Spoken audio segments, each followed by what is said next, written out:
네, 4차 대유행 이야기가 나오고 있죠. 코로나 확진자가 다시 급증을 하고 있는 상황입니다. 이런 상황에서 우리 정부가 이스라엘하고 백신 스와프 협약을 체결을 했죠. 이에 따라서 이스라엘에 있는 70만 회분의 화이자 백신 우리가 들여오기로 했는데 아마 지금쯤 인천공항을 통해서 들어왔을 수도 있을 것 같은데요. 자, 이 배경 지금부터 좀 자세히 알아보도록 하겠습니다. 중앙방역대책본부의 백영택 상황총괄단장 전화로 연결합니다. 나와 계시죠? 네, 안녕하세요. 질병관리청의 백영택입니다. 네, 어떻게 지금 화이자 도착했습니까? 원래는 7시 15분 정도 도착하기로 했는데 지금 공항에 연락을 해보니까 1시간 정도 좀 늦어지고 있다 그래서 아직은 지금 내리진 않았는데 금방 아마 도착을 할 겁니다. 아, 그래요? 알겠습니다. 아무튼 좀 그 백신 스와프가 체결이 됐는데 그 좀 배경부터 여쭤볼게요. 어떤 과정을 거쳐서 여기까지인가 도달하게 된 건가요?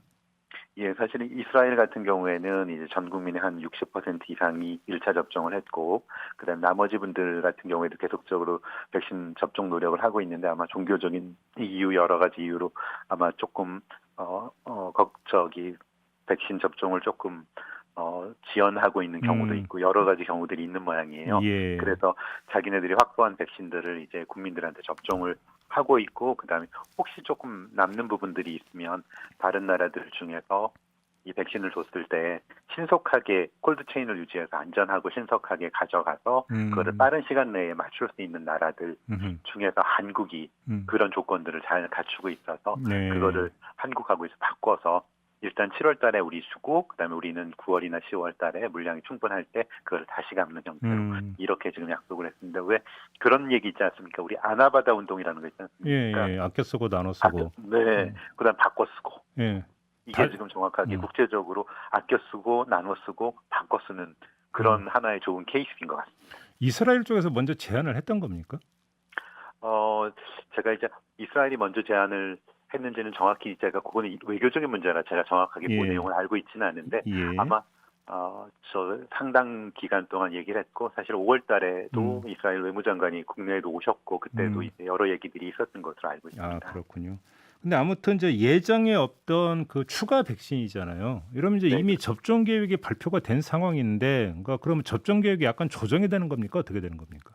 네, 저희가 이제 당초 계획을 가지고 있었던 것들을 조금 당기는 형태로 그렇게 조정을 할 겁니다. 예를 예, 들면 예. 7월 하순에 지자체별로 좀 재량을 가지고 접종을 하실 수 있는 기회를 드리겠습니다라고 얘기를 했는데 그 음, 부분을 7월 13일로 좀 당길 거고요. 그래서 지금 서울하고 경기가 조금 여러 가지 방역 상황이 좋지 않지 않습니까? 음, 확진자가 많이 발생하고 그래서 예, 거기에 많은 사람들을 접촉하는 일을 하시는 분들을 한 음, 34만 명 정도를 접종을 하도록 하고 예, 그 다음에 저희가 이제 7월 하순에 유치원, 어린이집, 그다음에 초등학교 1, 2학년 교사 이분들을 우선적으로 맞춰서 음, 그분들이 같이 그 활동하는 어린 아이들이 감염되지 않도록 할 준비를 했는데 그분들도 마찬가지로 한 2주일 정도를 당겨서 7월 13일부터 그분들 한 38만 명 요렇게를 우선 접종을 하도록 그 물량을 가지고 활용을 할 예정입니다. 지금 오세훈 서울시장이 이 활동량이 많은 젊은 층한테 백신을 우선 접종할 수 있도록 서울에 좀 그 백신을 좀 더 많이 배정해 달라 이렇게 요청을 했는데 어떤 검토 예. 여지가 있는 요청입니까? 어떻습니까? 사실은 저희가 이제 당초 여러 가지 원칙에 따라서 계획을 세웠고요. 예. 그게 위험도가 높은 사람들을 먼저 맞추자 그래서 저희가 먼저 늘 시작한 게 어르신들 먼저 맞추고 특히 집단 생활하는 어르신부터 맞추고 쭉 해서 나이 순으로 지금 저희가 준비를 하고 있고요. 예. 이게 국제적으로 다 그렇게 하고 있어서 그 원칙들은 그대로 갈 거고 음. 다만 아까 말씀드린 것처럼 서울 경기가 이제 방역 상황이 좀 안 좋다 보니까 거기에 지자체가 좀 재량을 가지고 접종할 수 있는 여지를 주기는 할 텐데 음. 그래도 어떤 대상으로 할 건지는 좀 중앙당 정부하고 협의는 좀 하도록 할 것 같습니다. 그러면 그리고 재량 범위가 어디까지로 좀 확대가 될 수 있는 겁니까? 지자체에? 지금 현재는 아까 말씀드린 대로 7월 13일 날 서울 경기 지역에 그 대민 접촉이 많은 일을 하시는 분들, 예를 들면 음. 운수시설, 교통 그 예. 운전하시는 예. 분들이라든가 택배 운송을 하신다거나 아니면 환경 미화를 하시는 분들을 음. 그분들은 나이에 관계없이 중앙정부에서 나이 순으로 이렇게 다른 분들은 다 50대, 40대 이렇게 내려갈 텐데 예. 그분들은 지자체에서 그런 분들이 먼저 접종하는 게 필요하다라고 얘기가 되고 있어서 그분들을 먼저 접종하는 그런 형태로 될 거고요. 예. 앞으로 이게 지금 34만 회분은 먼저 그렇게 됐고 향후에 조금 더 물량들을 더 도입되면 다른 지자체들하고도 마찬가지로 뭐 인구 비례로 이렇게 배정을 하면 이제 중앙정부가 정한 기준은 그 기준대로 갈 거고 지자체에서 이제 특정한 방역 상황이라든가 아니면 그 지역의 여러 가지 상황들을 감안해서 좀 조정하실 수 있는 것들은 지자체가 중앙정부하고 그 원칙 하에서 재량을 가지고 하실 수 있을 것 같아서 그 부분들은 좀 더 지자체의 재량이 확대되는 형태로 그렇게 진행을 시키려고 합니다. 알겠습니다. 아무튼 이스라엘에서 들어오는 백신 이야기 좀 몇 가지만 더 여쭤볼게요. 일단 네, 이거 유효 기간이 7월 말까지인 게 맞습니까? 네 맞습니다. 뭐 이게 유효 기간이 다 돼서 혹시 뭐 좀 문제 있는 거 아니야? 이런 식으로 또 시선 보내는 사람들도 있던데 뭐 그건 걱정 안 해도 되는 거죠? 걱정 안 하셔도 됩니다. 예. 그런데 제가 늘 이렇게 얘기하면 그러더라고요.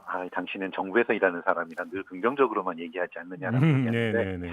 제가 그냥 저희가 앞에 했던 사례를 하나 말씀드릴게요. 저희가 지금은 70만 회분을 가져오는데 그 전에 얀센 백신이라는 것 101만 회분을 가져왔지 않습니까? 미국에서 예. 네. 예. 그리고 그거를 사전에 예약을 받지도 않고 저희가 그 물건을 가지고 온 다음에 예약을 받았어요. 그 예. 6월 5일 날 한국에 들어왔었는데 그리고 예약 받고 6일 만에 저희가 접종을 다 마쳤거든요. 그래서 네네. 6월 16일까지 접종을 다 마쳤다라고 하는 앞에 사례를 말씀을 드리겠습니다. 그러면 102만 회도 저희가 뭐 한 열흘 내에 다 마쳤는데 70만 회는 그 이상의 많은 시간이 들지는 않을 거라 7월 말까지는 충분히 접종이 가능하지 않을까라고 생각을 하고 청취자께서 그렇게 판단하실 거라고 생각합니다. 알겠습니다. 그다음에 또 하나 나오는 이야기가 지금 이번에 이스라엘에서 오는 백신이 지난달 19일 팔레스타인 자치정부가 돌려보낸 백신 아니냐 또 이런 이야기도 나온다고 하는데 이건 무슨 이야기입니까? 네, 사실은 이제 여러 가지 정치적인 문제도 있고 외교적인 문제도 있어서 제가 이스라엘하고 팔레스타인의 관계에 대한 얘기들은 제가 말씀드리는 건 적절하지 않을 것 같고요. 다만 예.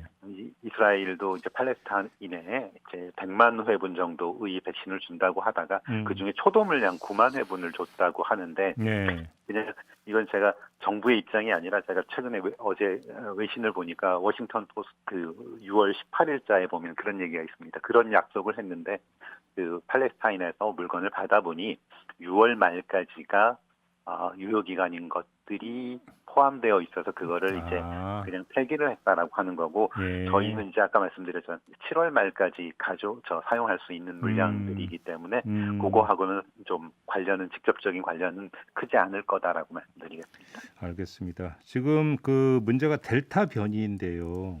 네. 지금 이스라엘에서 오는 그 백신은 화이자잖아요. 네. 근데 화이자의 지금 그 예방 효과가 좀 떨어진다 델타 변이에 대해서 이런 이야기도 있던데 이거는 어떻게 봐야 되는 겁니까?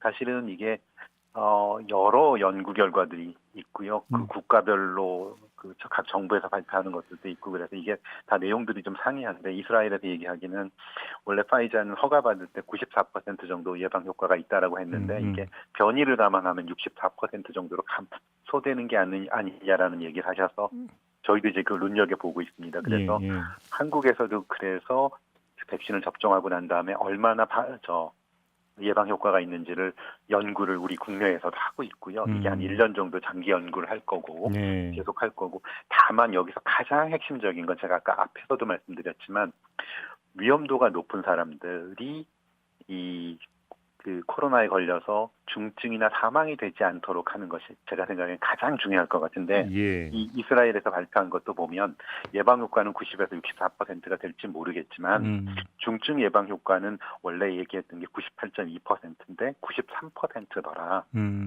그래서 사실은 뭐 93%가 높은지 낮은지에 대해서는 판단들이 다르시겠지만 적어도 이 백신을 맞게 되면 그 코로나에 걸려서 사망이나 중증으로 가는 거는 93% 이상 예방할 수 있다라고 하는 거는 공통적인 생각인 것 같아서 그래서 기회가 되시면 반드시 예방접종에는 적극 참여해 주시기를 부탁드린다는 말씀을 다시 한번 드립니다. 무슨 요 며칠 새 지금 다시 급속히 확산이 되고 있잖아요, 바이러스가. 근데 그렇습니다. 이게 지금 델타 변이와의 연관성이 어느 정도 있는지 어떻게 파악을 하고 있어요? 예, 저희가 이제 사실은 이게 두 가지인 것 같은데 최근에 많이 확산되는 게 하나는 뭐냐 하면 이제 20대, 30대의 젊은 분들이 굉장히 사회 활동을 많이 하시는 것 같아요, 최근에. 네. 그래서 이분들이 많이 다니시는 지역들, 그 다음에 이용하는 업종들, 여기에서 굉장히 많이 되는 게 아마 굉장히 그게 큰 내용인 것 같고요. 예. 그다음 두 번째로는 해외에서도 이제 델타 변이가 많이 발생하고 이게 델타 변이가 워낙 빠르게 확산된다라고 하는 우려들이 있어서 그런 생각들을 하시는 것 같고요. 근데 저희가 조사를 해보니까 지난 일주일 동안 조사를 해보니까 전체 확진자 중에서 샘플링을 해서 조사해보니까 샘플 중에 한 반 정도는 변이 바이러스가 있는 것 같아요. 반이나 됩니까? 예. 네, 그런데 그 반 중에서 예. 또 4분의 1, 그러니까 반의 반 정도는 알파 변이고요. 사실 지금까지 누적적으로 국내에 들어온 변이들을 보면 알파 변이가 제일 많고요. 예. 그 다음에 일주만 보면 그 나머지 반은 이제 델타 변이가 빠르게 확산되고 있다라고 걱정을 하고 계십니다. 하지만 네. 정부가 예. 좀 더 구체적으로 들여다보면 그게 이제 정부가 한 지난 일주일 동안 151 케이스 정도가 델타 변이로 확진이 됐는데 그 중에 51케이스는 국내에서 검출이 됐고 101케이스는 왜 해외에서 들어오신 분들 저희가 들어오자마자 검사하잖아요. 그분들한테 나타난 거라서 아직은 국내에서 빠르게 확산은 되고 있지만 아직 뭐 다수가 델타 변이는 아직은 아니다라고 말씀을 드리겠습니다. 알겠습니다. 뭐 근본적인 해결책은 백신 접종률을 최대한 빨리 끌어올리는 것 같은데 조금만 더 노력해 주시기 부탁을 드리면서 그렇게 하도록 하겠습니다. 네, 오늘 인터뷰 마무리하겠습니다. 고맙습니다. 네, 감사합니다. 네, 지금까지 중앙방역대책본부 백영택 상황총괄단장이었습니다.